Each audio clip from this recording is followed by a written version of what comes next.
Hello and welcome to the Global Church Project. I'm Graham Hill. Dave Bookless says that God has placed in his heart a passion for the full scope of the gospel, transforming people, communities and places in the name of Christ. The worldwide church has often neglected its call to care for creation, and Dave Bookless feels called to help God's people recover this biblical vocation. Through A Rocha network in 20 countries globally, through writing, blogs, books and other resources, through speaking at conferences and colleges, he helps coordinate a global program in conjunction with the Liaison movement and the World Evangelical Alliance to help churches and Christians engage with what it means to care for God's creation.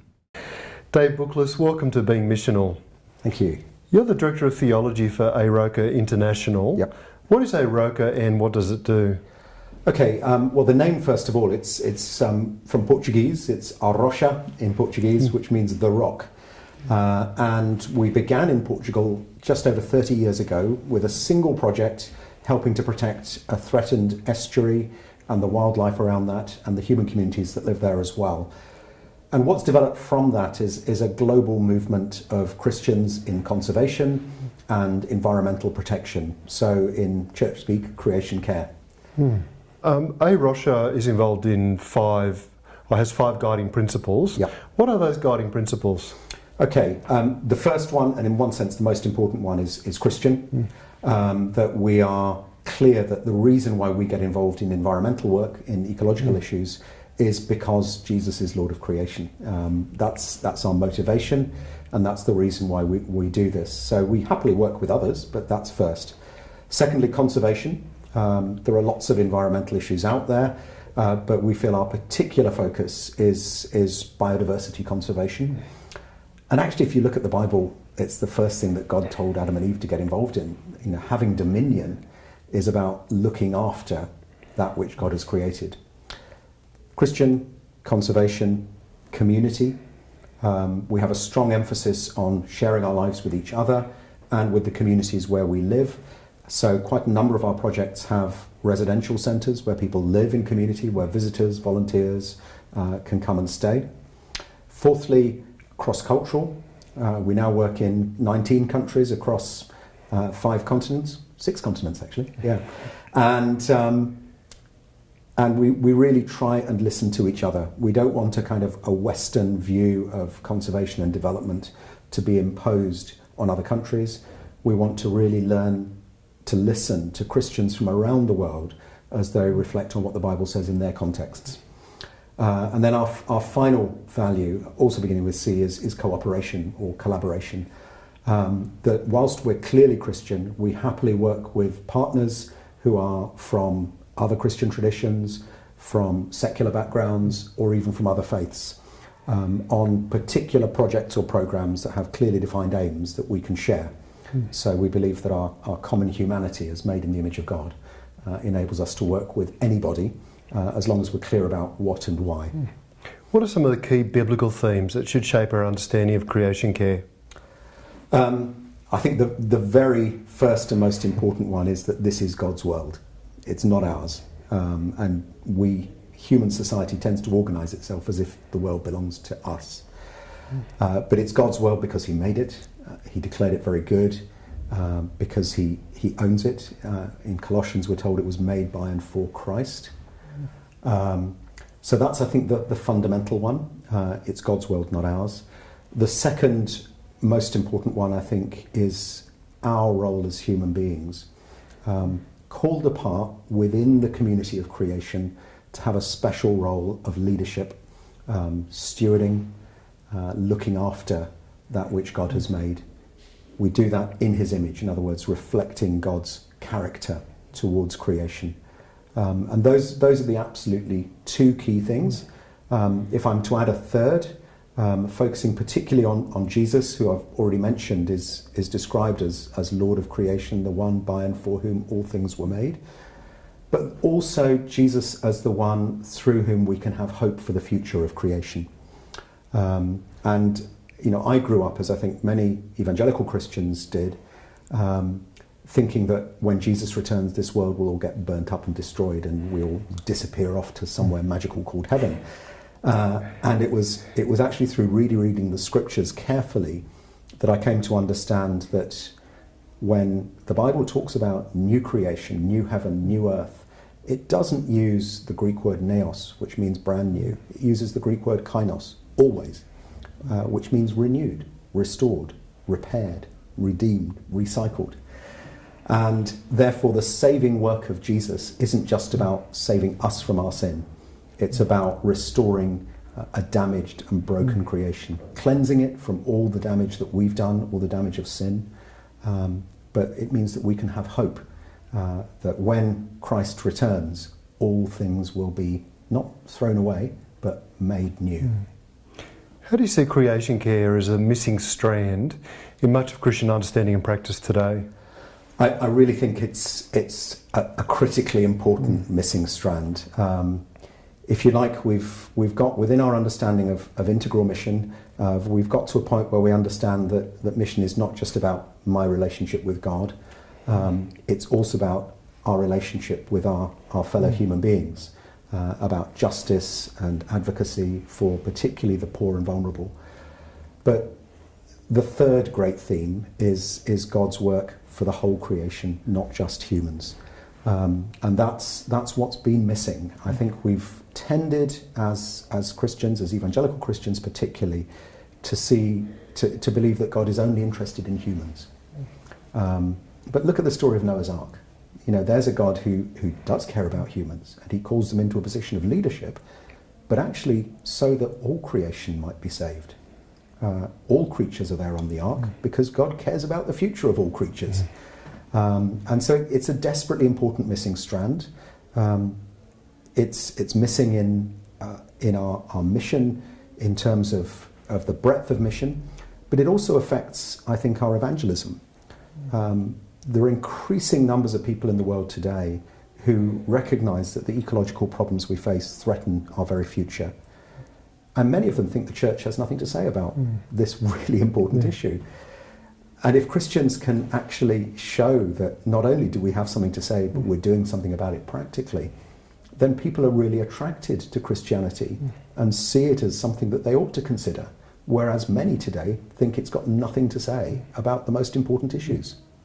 Well, you've been involved in a transformation of a 90-acre derelict wasteland into parkland. Can you tell us something about that story? Yeah, I mean, this was never part of my game plan. It's something that God surprised me about. At the time, I was minister in a local church in this very multiracial urban area of London, but I was also involved with A Rocha and wondering how God wanted me to kind of go forward with these two things. And then I stumbled across this area. I was taking the dog for a walk and found this area, large area of wasteland covered in burnt out cars, in waste from an illegal sale that used to happen there regularly, and yet still with wildlife, with some ancient hedgerows and birds and flowers. And as I walked around that area, I had a deep sense of God saying, how do you think I feel about what you've done to my world? And I was also reminded of the verse in 2 Chronicles 7:14, which talks about the healing of the land, and God's promise that if his people return to him, then he will heal the land. And that's where the seed was planted, and a lot of work then went on, finding out who the land belonged to. Turned out it was the local government. Why was it abandoned? Turned out there were political squabbles around it. It was meant to be green space, but there wasn't the money to do anything with it. And some people wanted actually to develop it, despite the fact it was green space. And to cut a long story short, we then launched A Rocha UK. We worked with the local council, with all sorts of other local groups, to really see what the community wanted to happen on that land. And as I hoped and expected, the vast majority of local people wanted it clean and green and safe. And so that's what happened. We were able to work with the council to raise considerable funding, to do some ecological surveys, then to work to re-landscape, restore, clean up, and plant thousands of trees. And then it was reopened as a new country park and nature reserve, still belonging to the local council, but with A Rocha right at the heart of helping manage it and doing lots of environmental education with local schools. It seems that the Western Church is very addicted to materialism, despite all the things that Jesus said. I mean, why and how do you see the Church still addicted to materialism today? I think it's probably the biggest stumbling block for the growth of the Church in the Western world and perhaps globally. I think one of my heroes in the faith is an Indian Christian called Sadhu Sundar Singh, and when he visited the West in the 1920s, and you think how unmaterialistic it was then compared to now, but he said Western Christians are like a stone in a stream. They're surrounded by the water of life, but it can never reach their heart because they are so full of their material possessions. And if that was true in the 1920s, how much more true is it now? I think our addiction to stuff, to money and to possessions and to technology these days as well, I think it stultifies us spiritually. I think it shames our message to the world. If you look at the average church and the community it's in, you can't tell the Christians generally by their lifestyles. Not that we should all be walking around in sackcloth and ashes, but there's a joyful simplicity that Jesus exhibited and talks about. Jesus said more about the dangers of money and possessions than he did about sin and salvation, and yet that's a message we prefer to avoid in our Western churches.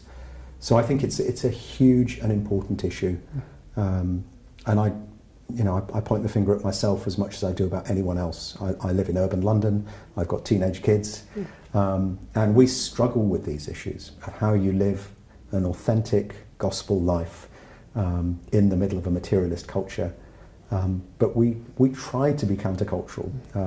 We try and live more simply, we grow some of our own food, we have a little electric car, we don't go on foreign holidays, we encourage our kids, and actually one of my delights is seeing my teenage daughters discover thrift shops, charity shops, and that you can get really good and trendy clothing without having to buy from factory produced stuff where people have worked in terrible conditions. You can buy something that somebody else has enjoyed before and you can enjoy it again. So it's a struggle, but it's a struggle that I think we have to, as a world church, deal with, and I think we in the West need the help of the developing world, and particularly of those parts of the developing world that have really learnt to be content. Paul talks about being content in whatever state you are, not being addicted to having more, but if God's given you, then share it. If God hasn't given you, then praise the Lord. If you've got a roof over your head and food to eat and clothes on your body, what more do we need? Well, there would have been a time when I thought that it was a Western problem, but I don't know whether it strikes you as well, but it seems that this addiction to materialism is seeping into many global expressions of the church today, not just in the Western church. Yeah. And it's having an impact on our witness. I think that's right, and I, because of my work in A Rocha, I do visit various parts of the world, and I think you're right that the rapidly developing countries, the fact we live in a visual world where we can see on our screens what everyone else has got, and you see it with your eyes, you want it, and that's it, and that's the root of the sin of materialism, I think. It's a really difficult issue. I was inspired, and this is going to sound strange coming from an evangelical theologian, but I was inspired this summer to visit an ecumenical community of monks in France, a place called Thésée. A bunch of extraordinary men, and they're all men, who have made a vow of complete poverty. They don't even own a pencil. Everything is shared communally, and they just share what they need and use what they need. And I don't think that's necessarily everybody's call, but there was something so joyful and so authentically Jesus-like about the lives of these guys that they attract 100,000 young people from across Europe every year to visit their community. Young people who are surrounded in secularism and materialism are deeply attracted by an authentic Jesus-centered spirituality. And we've got to recover that in the global church. And we've got to, as I said, joyful simplicity. I'm not talking about rejecting all material things. We should have material things are good if they're made ethically and if they're really necessary and beautiful. So we should have less but better. And then I think everyone will be a lot better off. Well, you're doing a PhD looking at the value of non-human creatures. Yeah. Why are you studying that topic, and what kind of things are you discovering? Yeah, it was hard work after a long time not doing academic stuff to go back to school. It's always an awful question to ask a PhD student. Yeah, but I mean, the obvious reason why I'm tackling it is it's right at the heart of A Rocha's work. We're trying to practice caring for non-human creatures from a Christian point of view, and we need to articulate a biblical theology for that. So that was one reason. The other reason is we do a lot of work with the secular conservation community, and there is a real crisis of hope and purpose amongst the secular conservation community. The worldwide conservation movement has been going for about 100 years, and yet in that time things have got worse. More species have become extinct, and it's happening more rapidly. Habitats are being destroyed. Biodiversity globally has gone down by 30% in the last 40 years, by 60% in the tropics. And many in the secular environmental movement are asking the question, why? When we know so much more and we've been campaigning to protect it, and why does nature matter? Why does it actually matter to me as a human being if polar bears go extinct, or if pandas go extinct, or a butterfly species somewhere goes extinct? What is the value of non-human creatures? Where does that come from? And actually, from a secular point of view, it's a very difficult question. You either say, well, they only matter because we like them, very subjective, or you say, all life has value, but in that case, surely an earthworm is as valuable as a human, and it's very difficult to differentiate. And we're forced back to the fact that actually the conservation movement, by and large, arose from Judeo-Christian values. And the Bible, as we explore it and look at its message, states very clearly that all creatures matter because they matter to God. When they all went onto the ark, God said, why? So that their kind might continue upon the earth. Not so that they might be of use to human beings, but so that their kind might continue. They've got not intrinsic value, contingent value because they matter to God. So that's the whole subject I'm looking at, and my hope, if and when I get this PhD finished, is that it'll point two ways. It'll challenge us in the church to recognise that we need to take other creatures more seriously, because God does, and God calls us to. But secondly, that it'll open up a dialogue between the church and the secular conservation world about where values really come from. And to me that's really exciting, because there are many secular conservationists who are struggling with that at the moment. And I believe all value comes from God, ultimately. We don't create it, it comes from God. So that's why I'm doing it. And so if you're a secular conservationist and you're struggling to define the value of non-human life, is part of the issue that you're wrestling against other value sets that are in competition with what you're trying to articulate? So, well, yes, and the dominant value set in our society at the moment is that of economic growth, of GDP, and that's all that matters, and everything has to be sacrificed on the altar. Well, it strikes me that given everything that we know, still that's the continual conversation. So people are constantly measuring progress by economic growth. Yeah. And what that means is conservationists are quite often saying, well, we better try and measure nature by its economic value. So, you'll find books now with titles like What Has Nature Ever Done for Us? And you find conservationists using terms like ecosystem services, which is basically a way of trying to quantify what nature does for us. You find talk of natural capital, and trying to put a price on the pollination of plants by bees, or trying to put a price on a forest that maybe is the source of water for a major city, or on how a tropical forest absorbs carbon from climate change.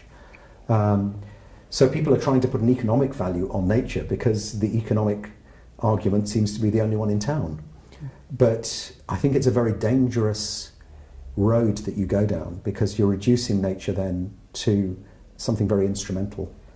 And the danger is, let's take the example of bees that I gave there.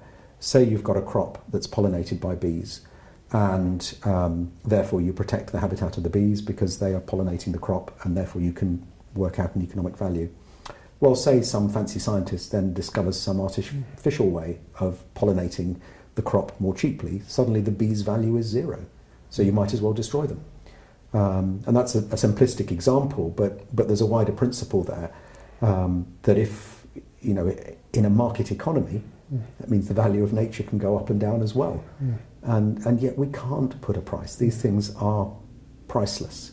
And we need to recognise that they have value in a much more absolute way than that given them by a purely economic measurement. Your book, Planetwise, looks at how we can live out creation care in worship, in lifestyles and mission. What are some of the things that you discuss in that book? The first half of the book is kind of the theological side. It kind of gives a biblical overview. And then I look at those four areas, worship, mission, discipleship, and lifestyle, which are all things that we think about in church. And I'm trying to say that as we think about those, we should think about creation. So take worship. We all know that worship doesn't just mean singing songs. It's meant to be how we live our lives. We live our lives of worship. And so I say, well, what does worship look like if you're walking around a supermarket doing your weekly shop? What does it mean to worship Jesus in choosing which products you buy, in terms of how they're produced, how they're packaged, how far they've travelled, and so on? That surely is part of our worship.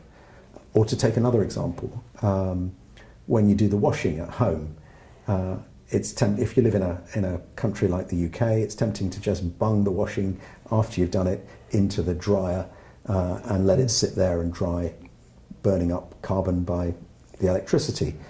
But for at least 6 months of the year in the UK, we could actually hang the washing outside on the line. It takes more time. It's a bit of effort. You might have to run out there if there's a sudden shower, particularly in England. But what I found, rather than that being a chore, a kind of pharisaical duty that, I ought not to burn carbon, therefore I ought to hang the washing out and let the sun dry it, I try to make it an act of worship. So as I hang out the washing, I'm talking to the Lord, and I'm saying, Lord, just as the light of the sun is drying and actually bleaching and cleansing this stuff that I'm hanging out, so may your light shine in my life. Or as I'm doing the recycling and sorting out the garbage, and making sure that the plastic goes in the right container and the food waste goes in the right container. Again, it could just seem a menial chore, but to me that becomes an act of worship. And I try and reflect on the fact that God's made a world in which there is no waste. Everything gets reused and recycled in natural systems. We're the only species that has created waste. So there's something deeply sinful about waste from that point of view. It goes against the grain of God's creation. And so I try and reflect on that, and I think, Lord, what are the ways in which, not just with my recycling, but in the rest of my life, where I'm wasting, where I'm damaging, where I'm sinning against you, against my neighbour, against your creation. So to turn those daily tasks into acts of worship, to me, is right at the heart of it. And then, going on, discipleship. So when young people become Christians, or when old people become Christians, we tend to have a list of things that we think we ought to teach them about: prayer, reading the Bible, evangelism, going to church, how to be a good person. But do we teach them about caring for creation? Because if Jesus is Lord of creation, that should be on that list of core discipleship subjects. It should be in the Alpha course, or whatever other courses are also available, as they say. So all those areas are there, and I could say more, but I've probably said enough. What about in the area of mission? Yeah. I'd like to explore that a little bit more too, because I wonder whether this is an area where the church could really be a witness to Christ if it was much more engaged. And it's beginning to happen. That's the exciting thing. I mean, A Rocha's been doing this for a while, but we're not the only people doing it. And one of my delights has been to see some of the big traditional mission agencies really begin to grapple with this, to recognise that as well as preaching the good news and planting churches and making disciples, as well as caring for the poor and advocating for justice, we should also be caring for creation. And that value of caring for creation should also affect the way we do the others. So, you know, how much are we travelling around the world, going to conferences, and, you know, just to weigh that, not saying that we shouldn't ever do that, but saying we need to weigh up what this does to God's creation. If we're looking after the poor, are we doing so in a way that doesn't just give them an income for today, but makes sure that it's genuinely sustainable and it will be an income for their future generations and it's not damaging the integrity of creation? And I'm finding more and more mission agencies are building this in. So whether you're working in an agricultural setting, in a rural setting, and it's about how to help farmers increase the yield of the land or adapt to a changing climate, but not by putting in lots of artificial chemicals and pesticides, but rather by working with natural systems. So in Africa, for instance, A Rocha is very involved in a scheme called Farming God's Way. We're not the only people doing it, but we do that, which is about using traditional ways of farming, using mulching, and it's more labour intensive, but it can produce 3 or 4 times as many crops as if you farm in a traditional way, without really caring for the land. And it's good for biodiversity as well. So when you begin to do these things, it should affect our practice. And you know, that was a rural example, but an urban example. If we're involved in urban mission, maybe or in urban church planting even. When I was a pastor of an urban church in London, one of the things we did as a church, at that stage there was very poor recycling in our local community, and so we set up some recycling banks at the door of the church, and we went around the local community saying, if you want to recycle your stuff, please do feel to come across to the church, and if you want to pop inside, that's fine, but you don't have to. And you know, those things are win-win. They build links with the community recognises the church is there for them, and people might actually begin to cross the threshold. Or I could give another example of a group of churches of different denominations in a small town in the UK that decided together they were going to kind of adopt a little river valley that ran down into the town that had become full of rubbish and a bit of a no-go area. And so they talked to the local council, who said, well, we haven't got the resources to do anything, but we'll support you if you want to. We'll help you with your health and safety and all that kind of stuff. And so the churches adopted this area, cleaned it up, built a couple of bridges, put in some interpretation boards for kids, had monthly working parties. And whereas until that time, the local newspaper had been pretty anti-Christian and had refused to report on events happening in churches much and that kind of stuff, suddenly the churches were front page good news. They were caring for creation, the community loved it, and suddenly it was, you know, the gospel was being proclaimed. So it does link to mission in so many ways. One of the chaps who I got a lot of time for, he was a wonderful evangelist in the UK who sadly died a few years ago, a chap called Rob Frost. And he'd been an evangelist for many, many years and increasingly began to get concerned about God's creation. And towards the end of his life, he would say, if he was invited to come and lead a mission in a town for a week or something, he would say, okay, as part of this mission, I don't want to just come and preach. I want the church to be involved in being good news. So as the churches that are inviting me, what are you doing for the community and what are you doing for the environment? And I won't come unless you're doing some practical stuff that shows good news, and then I'll very happily come and speak good news as well. And he had a statement. He said, when Christians take the earth seriously, people take the gospel seriously. And that's exactly what I found in my experience. When you hear Christians talking about creation care, what do you think is most misunderstood? There are a whole lot of things that get misunderstood. Some Christians are afraid that by talking about caring for creation, we're going to end up worshipping creation.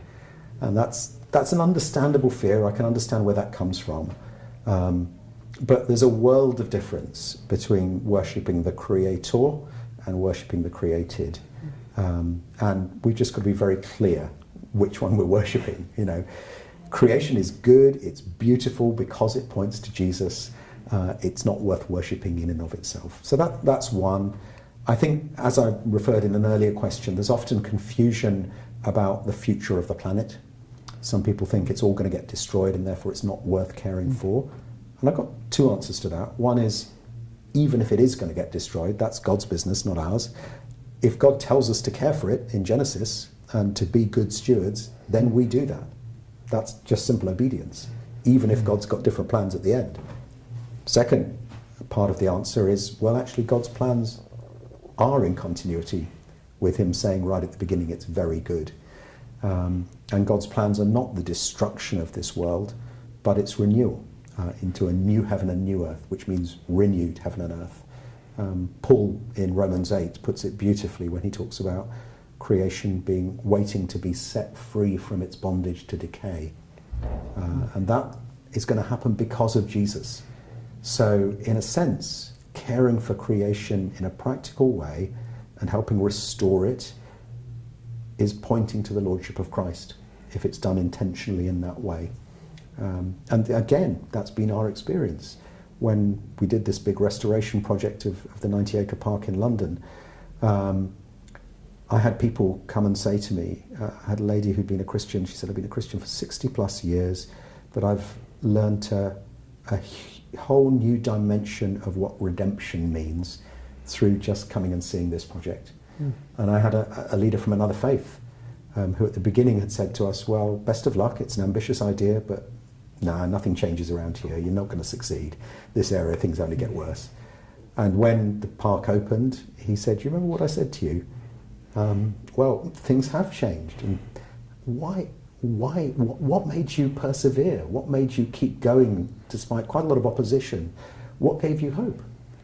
And I said, well, actually, my hope comes from somebody who died on a cross. And it all seemed completely hopeless. And he rose again. And he promises that out of hopeless situations, new life can come and new beginnings can come within our human lives, but also within nature. And that's where my hope comes from. So, you know, the gospel preaches itself when we begin to care for God's creation, which is maybe why Jesus uses so many creation examples in his parables. Dave Bookless, thank you for joining us and being missional. Thank you. The Global Church Project is located at www.theglobalchurchproject.com. On our website you'll find a wide range of interviews and resources for colleges, universities and churches. I look forward to your company next time. From me, goodbye.